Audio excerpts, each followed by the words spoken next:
Conflict is inevitable as communication, structure and personal variables can always cause difference in ideas or opinions.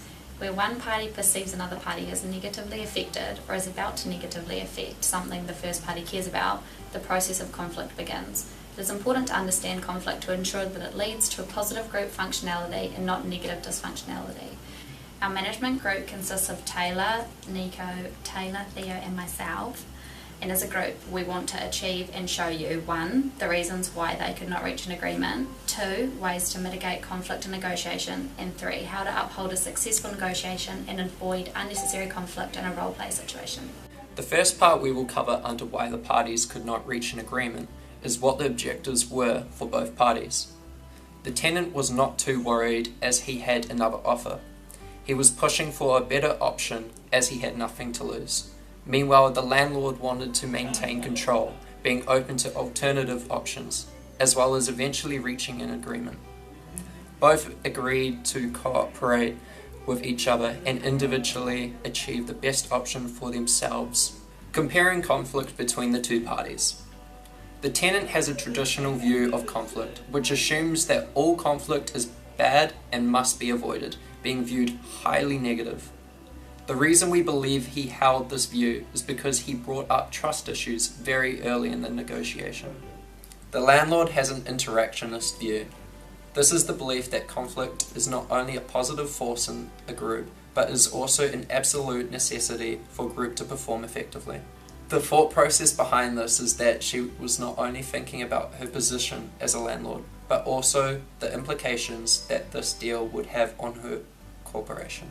Potential opposition or incompatibility. This is the first step in the appearance of conditions that create opportunities for conflicts to arise. Communication. The tone and diction of the communication is strong with both parties. The parties want to achieve certain objectives, and this is seen through their stern and to-the-point conversation. This is also because they have time pressure. The structure started with both parties wanting to communicate and cooperate, but go into the negotiation situation hard-headed and reluctant to change. This changes the structure and makes it a lot less organised. Prior to the discussion, the parties are complete strangers. Personal variables are limited, but first impressions are lasting. With both parties wanting to stick close to their personal requirements and objectives, either party could emit an impression which may cause a personal dislike. When one of the factors mentioned in the potential opposition stage actually materializes as a conflict, then stage 2 occurs based on cognition and personalization. If the conditions in stage 1 negatively affect something one partly cares about, then the potential for opposition or incompatibility may actualize in the second stage. Both the tenant and the landlord have other offers on the table. Knowledge of this is made very clear in the discussion. Knowing that the opposing party has the better offer may cause perceived conflict. Perceived conflict is the awareness by one or more parties of the existence of conditions that create opportunities for conflict to arise. Knowledge of other parties' conflicting offers may cause conflict and negotiation barriers for the current discussion. Intentions intervene between people's perceptions and emotions and their overt behaviours, their decisions to act in a given way. In the scenario of the landlord and the tenant, we can see conflicting intentions. Conflicting intentions will make reaching a mutual agreement harder. At the start, both parties have a collaborating intention. They both agree to be cooperative and achieve a situation to which the parties can satisfy both their own interests. For the majority of the negotiations, we see the gentleman changes intentions to a competing interest. A competing intention is one where a party has the desire to satisfy their own interests, regardless of the impact on other parties and their conflict. In response to the gentleman's change of intention, the woman takes up the intention of accommodating. An accommodating intention is where one party is willing to place their opponent's interests above his or her own. In this discussion, we see that the woman cannot reach a deal that would accommodate the gentleman's interest. She is fighting a losing battle. The behaviour stage includes the statements, actions and reactions made by the conflicting parties, usually as overt attempts to implement their own intentions. When looking at the conflict intensity continuum, the negotiation is an example of minor disagreements or misunderstandings and overt questioning or challenging of others. Of the conflict resolution techniques, we can see problem solving, smoothing and compromise. Dysfunctional conflict can be an overabundance of conflict or a lack of sufficient motivating conflict. A combination of all the conflict process elements of 1.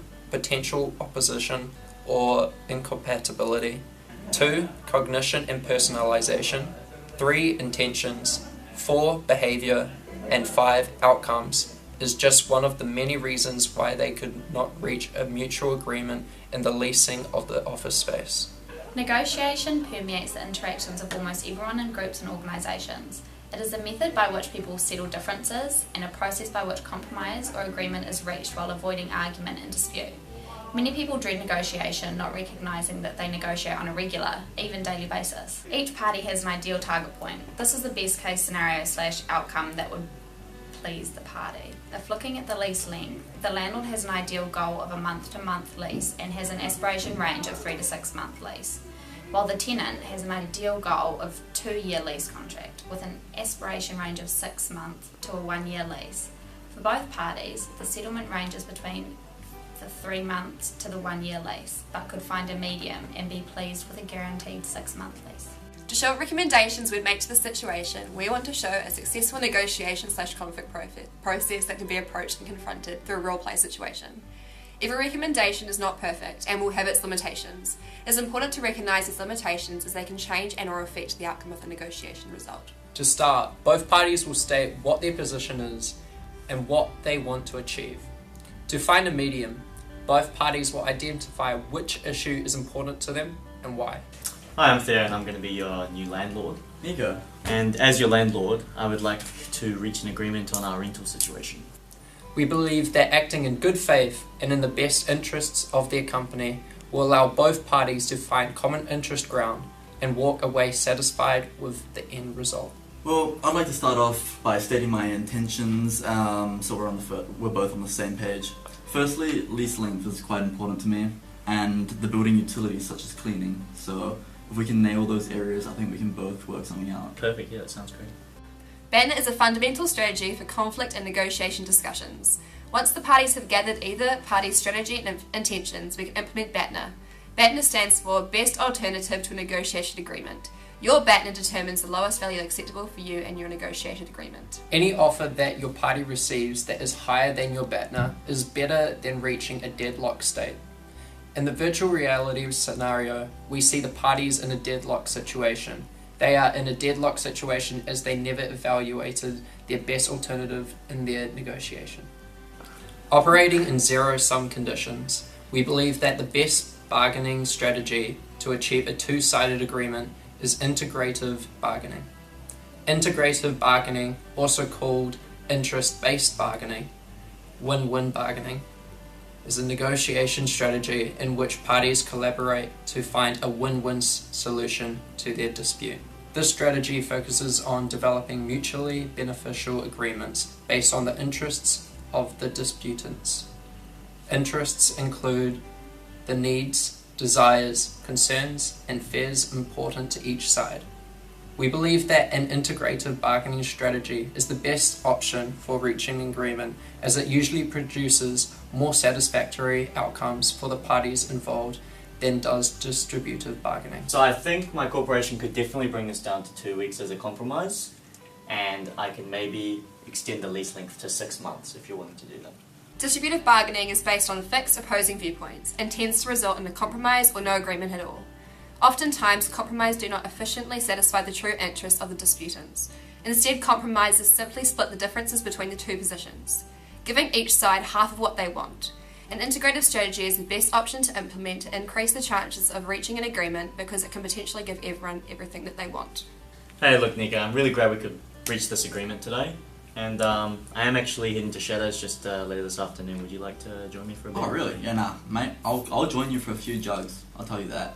Love that. Alright, let's go. Not every decision is perfect, and we are aware that not every negotiation will follow the ideal and beneficial guidelines that we have entailed in previous discussions. What we have suggested is merely a guideline to upholding a successful agreement negotiation.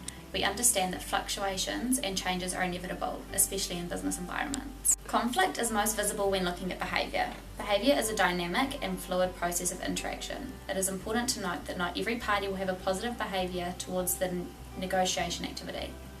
The opposing party cannot determine the possibility of threats or ultimatums or physical attacks prior to the discussion. We cannot determine the arrival of such conflict intensity actions, we can only plan. You will never be able to experience a true conflict behaviour negotiation until it is experienced in real life. One's behaviour is derivative from the surrounding environment and other external factors, and not one given behaviour strategy can solve all behavioural issues. New Zealand is a multicultural society, and as globalisation increases, New Zealand will continue to be a melting pot of diverse cultures and languages.